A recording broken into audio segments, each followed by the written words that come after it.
Mir ist nachts auf einem Platz, ganz einsam stehe ich meistens, da hat es irgendwas im Auto gemacht und ich hatte hier meine Vorhänge zu. Ich habe nicht gesehen, was draußen los ist und ich hatte draußen auch kein Licht. Und irgendwie hat die ganze Zeit im Motor irgendwas oder gehantiert und ich habe nichts gesehen und habe mich auch nicht getraut, eigentlich Licht anzumachen, weil ich ja nicht wusste, wer oder was da draußen ist. Und ich habe dann wahnsinnig gehupt und es hat immer weitergemacht und ich wusste halt nicht, ob jemand unter meinem Auto ist, an meinem Auto ist. Ich hatte keine Ahnung. Mein Hund ist schon durchgedreht und wir sind zusammen durchgedreht. Oh, we're living in the present, but our mind is in the past, not knowing what we'll lose, don't know what will last, yeah. Hallo, ich bin Marie und das ist meine kleine Tiama und zusammen mit unserem Freiträumer sind wir jetzt schon seit 4,5 Monaten unterwegs und reisen durch ganz Europa, genau. Close to total peace as the pain begins to ease. Not often we can see the beauty in the pain. Not often we can see the value that we gain. Ja, also das ist mein Gewürzregal und da stehen noch ganz viele andere Sachen, die ich so dabei habe. Hier unten, das ist mein absolutes Favorite, was ich dabei habe. Meine Familie und Freunde und alle, die haben mir, bevor ich losgefahren bin, auf Sektdosen und Sektflaschen Orte draufgeschrieben, an denen ich hinreisen soll. Und ja, dann, wenn ich dort bin, muss ich dann ein Foto machen mit der jeweiligen Dose in dem jeweiligen Ort oder in der jeweiligen Situation und genau den Standort noch dazu schicken und dann genau habe ich das erfüllt. Insgesamt habe ich davon schon insgesamt fast 30 dabei und jetzt auch schon so fast 10 trinken dürfen, genau. Ja, also dann habe ich hier meinen Tisch auch als Spiegel umfunktioniert. Der ist mit einem Magnet hinten an der Wand befestigt. Und dann kann ich hier sitzen und essen, wenn das Wetter nicht so passt, um draußen zu essen. Ich bin jetzt seit 4,5 Monaten unterwegs. Am 20. Juli bin ich losgefahren bei mir in Plauen. Und ich mache die Reise, weil ich 2 Jahre lang gebraucht habe, um über meinen Ex-Freund hinwegzukommen. Und habe verschiedene Sachen versucht und habe mich versucht abzulenken. Es hat alles leider nichts geholfen. Und ich war dann letztes Jahr 4-mal im Urlaub gewesen. Das erste Mal mit meinem Papa war ich in den Bergen, haben wir eine Hüttenwanderung gemacht. Und das war auch ganz toll. Aber irgendwie hat es mich dann auch nicht weitergebracht. Dann war ich mit einem Kumpel an der Ostsee und wir hatten nur schlechtes Wetter, das war dann auch wieder Mist. Dann hatte ich die Chance, nochmal Urlaub zu machen durch einen Arbeitswechsel. Dann bin ich dann mit einem anderen Kumpel in Harz gefahren.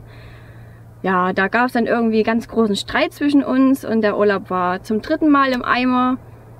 Und ja, bei meiner neuen Arbeitsstelle waren halt ein Haufen Urlaubstage für das Jahr noch übrig, genau vor einem Jahr jetzt. Und da hatte ich die Chance, nochmal 7 Tage wegzufahren.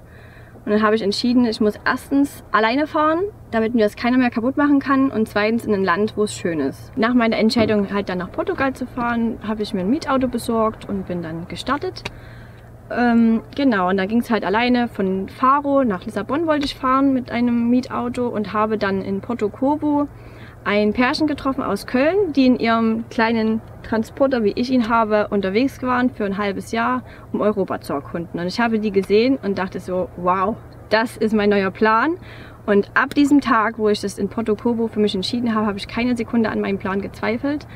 Habe direkt nach dem Urlaub mir das Auto gekauft und im März dann begonnen, mit meinem Vater das Auto umzubauen. Ja, und dann ging es im Juli los. Das ist ja meine Küche, mein Bad und dahinter ist die Werkstatt und das ist mein Kleiderschrank. Genau, also meine Küche ist alles drin, was ich brauche. Töpfe, verschiedene Kocher, Nudeln und weitere Sektdosen und Süßigkeiten und hier ist so Teller, Tasse und Schüsseln drin und mein Besteck. Ein bisschen schwer. So. Dann habe ich hier mein Badezimmer. Ist alles drin, was ich brauche. Teilweise auch Dinge, die ich eigentlich nicht brauche, aber ich dachte, sie zu brauchen. So, wenn ich das jetzt zur Seite schiebe, dann verbirgt sich ja ich nenne es Werkstatt. Da sind alle möglichen Sachen drin, da ist Hundefutter drin und verschiedenste Dinge, die ich eventuell mal irgendwann brauchen könnte. Genau.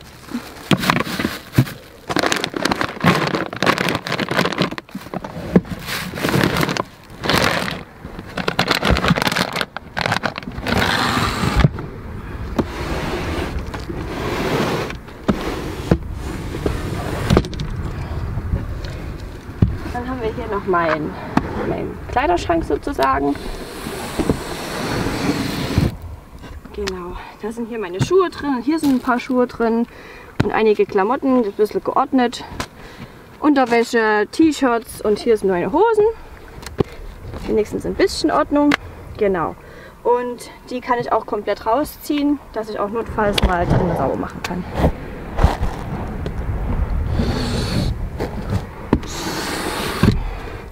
Für die Fahrt werden sie immer hier so verschlossen mit diesen Vorhängedingern und dann kann nichts passieren. Mein ursprünglicher Plan war, einmal um Deutschland rumzufahren, durch Polen, Baltikum, Finnland, also ganz Skandinavien und dann über Holland, Belgien, England und dann mit der Fähre wieder aufs Festland und Frankreich, Spanien, Portugal, einmal unten rum, Italien, Griechenland. Und dann hinten über Ungarn und so wieder zurück nach Deutschland.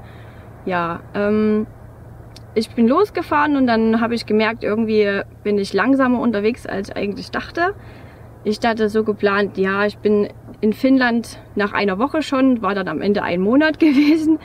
Und ja, und dementsprechend bin ich halt einfach so gereist, wie es mir gut getan hat und war dann Mitte Oktober dann erst auf den Lofoten in Norwegen. Und da wurde das Wetter halt immer schlechter und ich hatte 4 Wochen nur Regen und Kälte und ich habe keine Heizung im Auto und das Auto wurde undicht, das war alles nass und da habe ich dann auf den Lofoten entschieden, gut, jetzt ist hier Schluss und bin eigentlich ja in wenigen Wochen dann direkt runter nach Portugal gefahren und habe jetzt hier vor, im Süden meinen Winter zu verbringen.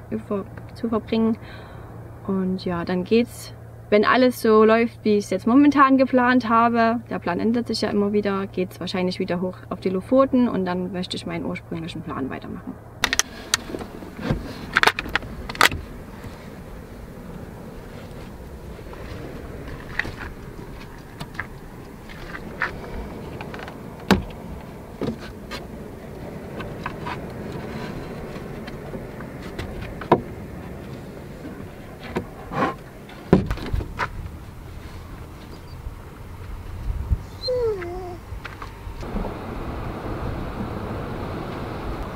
Und jetzt habe ich meine Eckcouch.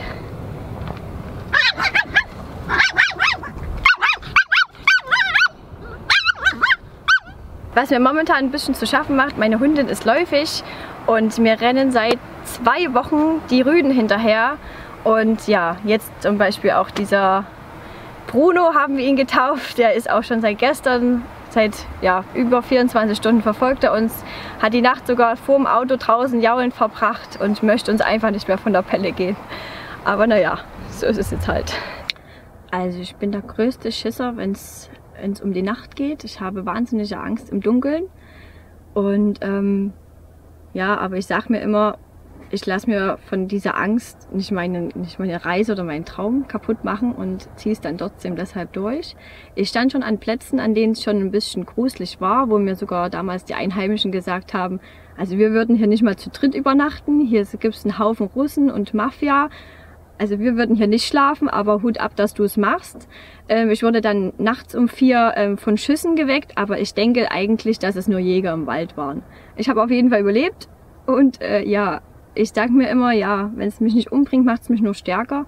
Und ja, meine ganzen Ängste, die ich habe, die versuche ich immer irgendwie, Kraft in mir hochzuholen und dann geht das. Ich hatte auch schon, mir ist nachts auf einem Platz ganz einsam, stehe ich meistens, da hat es irgendwas im Auto gemacht und ich hatte hier meine Vorhänge zu, ich habe nicht gesehen, was draußen los ist und ich hatte draußen auch kein Licht. Und irgendwie hat die ganze Zeit im Motor irgendwas oder gehantiert und ich habe nichts gesehen und habe mich auch nicht getraut, eigentlich Licht anzumachen, weil ich ja nicht wusste, wer oder was da draußen ist. Und ich habe dann wahnsinnig gehupt und es hat immer weitergemacht und ich wusste halt nicht, ob jemand unter meinem Auto ist, an meinem Auto ist. Ich hatte keine Ahnung. Mein Hund ist schon durchgedreht und wir sind zusammen durchgedreht. Ja, am Ende habe ich halt noch weiter gehupt und dann ist irgendwas, hat es einen riesengroßen Ruck getan und ist irgendwas aus dem Auto rausgesprungen. Vielleicht war es nur ein Marder, ich weiß es nicht. Auf jeden Fall, es hat mir in diesem Moment einfach unheimliche Angst eingejagt, aber ich habe es überlebt.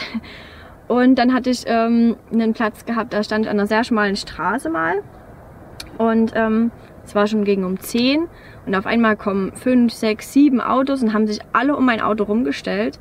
Und ich wusste einfach nicht, was geht jetzt da draußen ab, weil ja, ich könnte noch nicht mal fliehen, was ja sonst immer das bringt mir immer den Mut zurück. Ja, notfalls räumst du fix die Sachen hinter ins Auto und setzt dich einfach rein und fährst los. Und ich war einfach umstellt von diesen Autos und ich hatte einfach keine Ahnung, was jetzt hier um mich rum passiert. Da hatte ich auch wirklich Angst. Letzten Endes waren es einfach Surfer, die einfach ein bisschen weiterfahren wollten und noch einen Platz gesucht haben und einfach in dem Moment halt dort stehen geblieben sind. Aber ja, bis jetzt ist alles gut ausgegangen, aber es waren schon ein paar komische Momente auf jeden Fall dabei.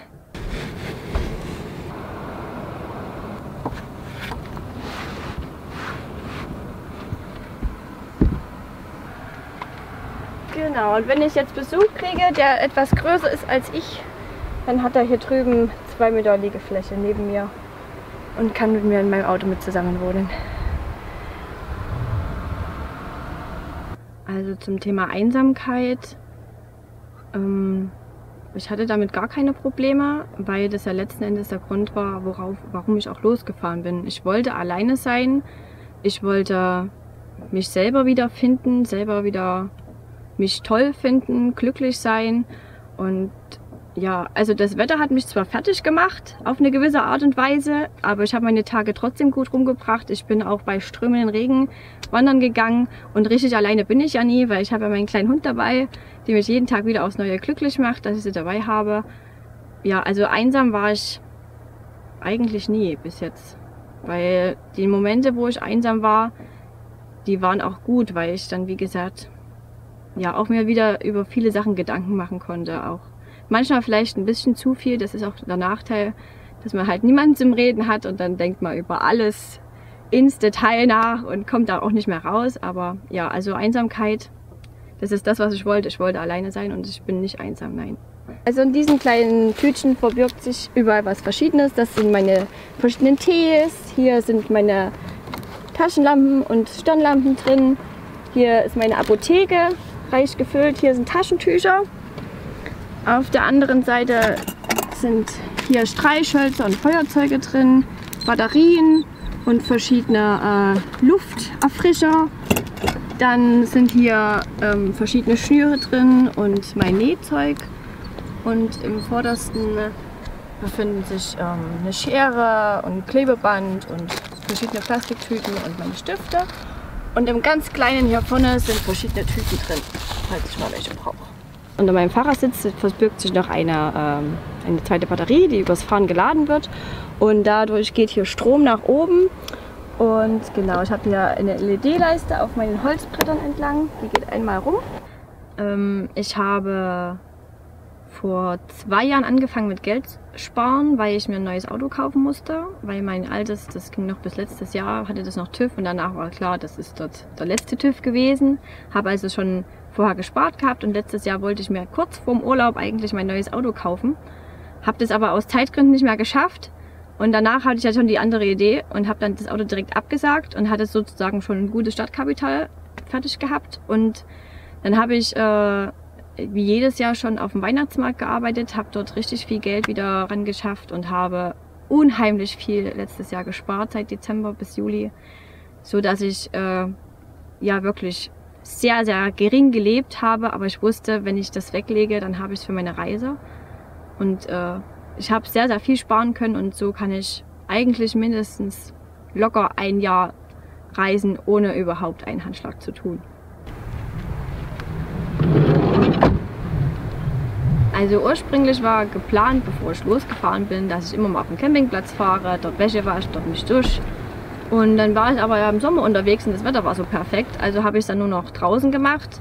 Und ja, am Anfang hatte ich so ein bisschen Probleme mit meinen Haaren. Ich habe sie in sämtlichen Gewässern gewaschen und sie sind einfach nicht mehr schön geworden. Und ja, irgendwann habe ich es dann tatsächlich hingekriegt und habe das dann die ersten 3 Monate so gemacht, dass ich im Meer geduscht habe und dann immer gezielt an einem Bach, Fluss, Wasserfall oder See angehalten habe, um dort meine Haare zu waschen. Ja, das ist relativ gut geworden und so kam ich die ersten paar Monate sehr gut zurecht. Seitdem ich jetzt hier unten im Süden bin, ist es ein bisschen schwieriger. Der Salzgehalt ist wesentlich höher, man wird selber nicht mehr so richtig sauber und deshalb habe ich jetzt umgestellt, um nicht ganz in diesen Luxus wieder reinzurutschen und nehme eine 1,5 Liter Wasserflasche und dusche mich komplett damit. Ja, und so funktioniert es auch. Ich fahre nicht auf Campingplätze, weil ich gemerkt habe, wie einfach es eigentlich ist, ohne diesen ganzen Luxus zu leben. Und ich habe mir das jetzt angeeignet. Man hat ja im normalen Alltag, da drückt man einen Knopf und dann ist die Wäsche fertig, dann drückt man einen Knopf, dann ist das Geschirr gewaschen und man macht den Hahn auf und hat warmes Wasser. Es ist einfach, man denkt gar nicht mehr drüber nach, man schätzt das gar nicht mehr so. Und mir macht das irgendwie total Spaß, auf diesen ganzen Luxus einfach mal für diese Zeit jetzt zu verzichten. Es kommt früh genug wieder. Mir fehlt es absolut gar nicht und ich sehe einfach, wie einfach es ist.